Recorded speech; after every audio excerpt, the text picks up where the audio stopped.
Tem um comportamento. Você vê que, olha assim, aquela criança não é pouquinho tão diferente, normal, né? né? Um pouquinho Uma coisinha diferente. diferente. Isso não quer dizer que nem você falou, não é doença, é uma deficiência, né?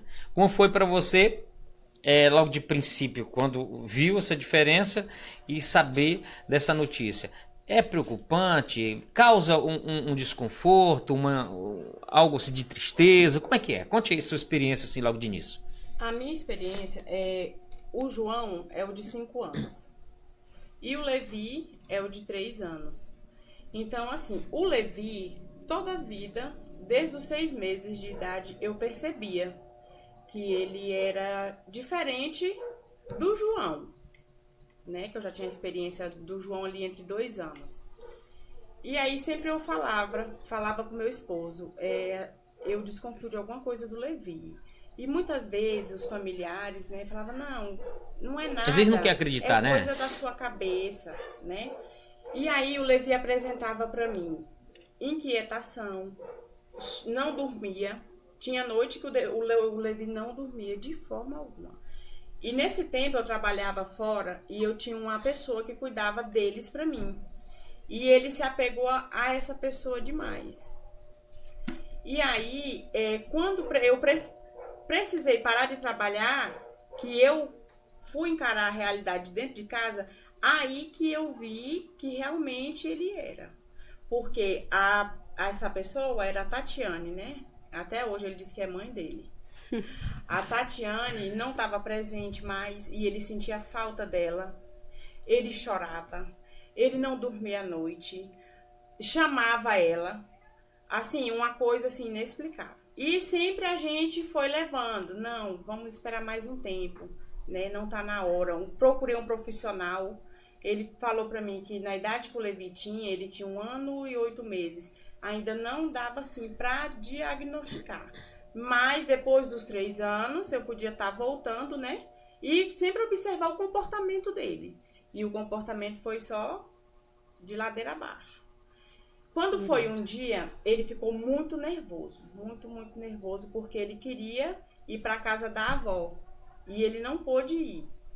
E aí, eu coloquei ele sentado na mesa e falei, a mãe vai te dar um leite para você tomar. E quando eu fiz o leite que eu fui dar, ele já tava, eu percebi a boquinha dele roxeando. Aí eu peguei na mãozinha dele, a mãozinha tava normal, agora os lábios roxos. Pra mim que ia dar um ataque epilético nele naquele momento. E nisso ele levantou e andou uns 30 metros, ele caiu. E eu chamei ele, chamei, e ele deu uma ausência nele. Nisso eu procurei recurso. Isso já era agora fim de ano. Foi recente isso.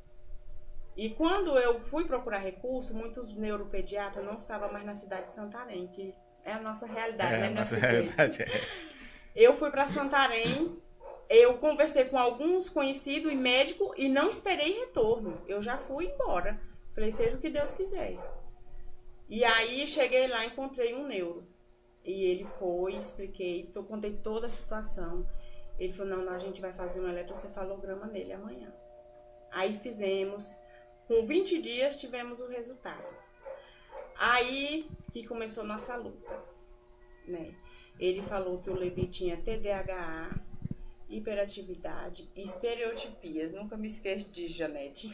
A estereotipia é do autismo. Estereotipias é do autismo. Aí ele falou... Você pensou que era uma doença nova. Não, sabe o que é uma pessoa perdida no espaço? Uma mãe ouvia assim. Doutora, assim, só pegando esse gancho que ela falou aí sobre essa questão desse ataque. Ele, todas as crianças têm isso? Pode causar isso mesmo? Não, foi algo que decorrência? Qualquer criança autista, ela pode entrar em crise. Existem vários tipos de crise. Existe a criança que grita, existe a criança que se joga no chão, que bate a cabeça na parede, que dá a chamada ausência, que chega a ter um desmaio. Então, é a crise do autismo. Existe diferença entre crise e birra. E as mães e pais, com o tempo, vão aprendendo a identificar, não é verdade, meus clientes? Vão identificando. Porque nós temos que entender que autista ou não, eles são crianças. Então vai ter a birrazinha sempre. Só que no caso, o que é que desencadeou a crise? Ele queria ir para casa da avó e não foi para casa da avó. Quando é negado alguma coisa para o autista, ele pode desenvolver uma birra ou uma crise. Outras situações comuns desenvolver crise e não birra é a sensibilidade sensorial. Então, muito barulho, aglomeração de pessoas, foguetes, fogos, buzinas, som muito alto, ele pode desenvolver uma crise. Lugares fechados. Lugares fechados, então ele já desenvolve ali uma fobia. Então, geralmente eles colocam a mãozinha no ouvido, eles ficam agitados. E aí é onde desenvolve a crise, que parece muitas vezes uma convulsão. Chega a esse ponto em alguns autistas. Mas nem sempre é crise. Às vezes pode ser birra. No caso dele, foi crise. Mas essa birra aí também não já é um princípio? Ou nem todas as vezes é o princípio de um autismo? Não é considerado assim. Porque birra é comportamental. Então, toda criança, ela tem comportamento infantil. E até adulto, né? E até adulto tem seus piti, né? Então, assim, nós temos nossos pitis, né, Ana? Isso. Nós adultos... Porque, tipo assim, aquela criança... Tem criança... O pastor aqui, ele vai contar as experiências também, que eu conheci... Ele tem muitas. Eu conheci o filhinho dele quando era bebezinho, né? Eu também, Miguelzinho. A gente já foi bem mais próximo, né, pastor? Hoje as nossas atividades, às vezes um para o lado, para outro e... Correria, né? Mas eu conheci quando era bem pequenininho. Depois, eu já vi ele, já estava um pouco grandinho. E só que eu nunca perguntei para ele, né? Mas eu vi que tinha um comportamento. Uma vez... que eu vi que ele já estava grande, foi uma vez que a gente se encontrou numa sorveteria da cidade aí. E eu vi que era diferente. Diferente. Né? E eu conheço uma criança da seguinte forma, ela é normal, só que tem uma certa ocasião de que se disser um não para ela, a gente vê que ela não é uma criança mal acostumada, certo? Mas, aliás, se você brigar com aquela criança por isso e não se retratar, quanto mais brigar para ela se calar, para ela não chorar, mais exaustiva aquela criança fica. E é uma criança que tem 2 aninhos de idade, 2 anos e pouco, e desde 1 ano e pouco eu já era assim com essa criança. Então, sempre falando aí, vem os pensamentos, vem aquilo que a gente já acompanhou, e pode ser, não estou dizendo que é, né? Então é bom que até se a mãe, alguém que tiver, que tenha uma criança com esses comportamentos assim, é preciso ter paciência também com a criança, né? E estudar direitinho e acompanhar.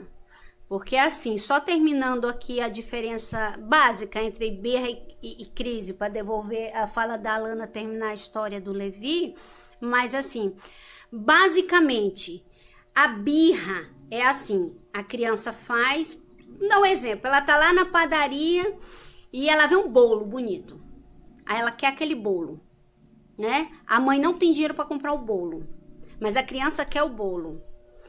Enquanto a mãe não der, ela fica gritando, fazendo escândalo.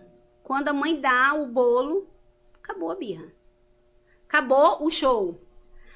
A crise do autismo não é assim, né? É verdade. A criança quer uma coisa, pode iniciar a crise por aquilo. E você dá e a crise continua. Não passar. Não é verdade? É verdade. A crise não passa. Outra coisa, a birra, a criança chora observando o adulto. Ela chora, grita observando o adulto. Para ver se o adulto tá prestando atenção nela. Já a crise não. Ela não importa se você tá olhando para ela, se você vai deixar ela ali sozinha, se você sai. Não importa o local também, né? Não importa o local. Não é nenhum momento. Ela... Né? Então, a crise geralmente pode iniciar porque foi dito um não? Pode. Pode iniciar por uma sensibilidade sensorial, às vezes uma pessoa quer forçar, às vezes não conhece, às vezes quer abraçar, quer ter o contato físico, e nem todos os autistas aceitam o contato físico. E aí pode desencadear ali uma crise, mas não passa fácil. Não passa se eu falar, desculpa por ter te tocado, desculpa, o pai e a mãe também ficam ali. Não passa fácil. Então, eu sempre digo para as mães, entrou em crise, a criança entrou em crise, acalme a criança, não tente explicar nada. De preferência, nem fale, abrace, acolha, né? É o principal remédio. É o remédio, é abraçar. Abraça, não fala nada, não fica... Demonstração de carinho, afeto. Eles precisam mesmo sentir acolhido. Porque a crise do autismo é um medo. É um medo, é uma dor emocional muito forte. Então, aquele grito, aquele choro que muitas vezes é insuportável para o adulto, é uma manifestação de uma dor emocional. Então, não fala nada, não fica explicando ou dizendo assim, depois a gente vai, depois eu faço, me desculpa por isso, né? E lembrando que esse abraço... Ele não tem que ser aquele abraço que fica passando... Não, é aquele abraço que você abraça e acolheu. Que ele se sinta seguro. Não fique passando a mão, não fique passando a mão na cabeça e tal, não. É aquele abraço que você abraça e segurou. Pra ele se sentir seguro dentro daquele abraço. E quando é a birra? Se você faz isso, ai, desculpa, a mamãe te leva. Aí o que ele faz? Para a birra. Aí, muitas vezes, o que acontece? E aí nós temos que tomar muito cuidado, vocês que são pais sabem muito bem disso. Se você não souber diferenciar birra e crise, até atrapalha no tratamento. Atrapalha muito. Atrapalha muito, porque fica uma criança que é assim, ela cresce com aquele sentimento assim, eu posso tudo. Isso. Eu posso tudo, né? E eu já atendi adolescentes autistas que dizem assim, mas eu sou doente. Eu sou doente, então eu tenho... Não, você não é doente, você tem autismo, é diferente. Então, assim, às vezes família tem que tomar muito cuidado, às vezes vovô, os cuidadores, né, babá. No tratamento, né? Com muito carinho, com muito amor. O amor, às vezes, até transcende. Aí diz assim pra mãe, pro pai, tem paciência, porque ele tem problema. Não tem, isso, né? Só atrapalha. Só atrapalha. Eu quero pedir aos nossos internautas que estão aí com a gente aí, que compartilhe o nosso podcast, porque no final nós vamos estar sorteando um check-up na Clínica Biomed. Não perca isso, hein? Então você pode estar compartilhando a live do nosso podcast, tá bom? O produção tem os nossos apoiadores aí. Tem algum apoiador agora ou só depois? Ô, produção. Tá bom, então. A Lana tem que terminar. Sim. Vamos voltar aqui. A Lana tá falando a Lana tem que terminar. A Lana, nós pegamos um gancho. Tô devolvendo o gancho, Alana. E esquecendo de devolver o gancho. Alana, conclua. Lana tem que terminar. Conclua. Então, aí lá vem eu embora. Aí, assim, nesse laudo tinha pra mim procurar uma psicoterapeuta, um ATO e um fonoaudiólogo. Eu venho de lá, mais perdida do que tudo na vida, né? Aí cheguei, comecei a pedir informações pra Sheila. A Sheila, nós somos amigas, né? E eu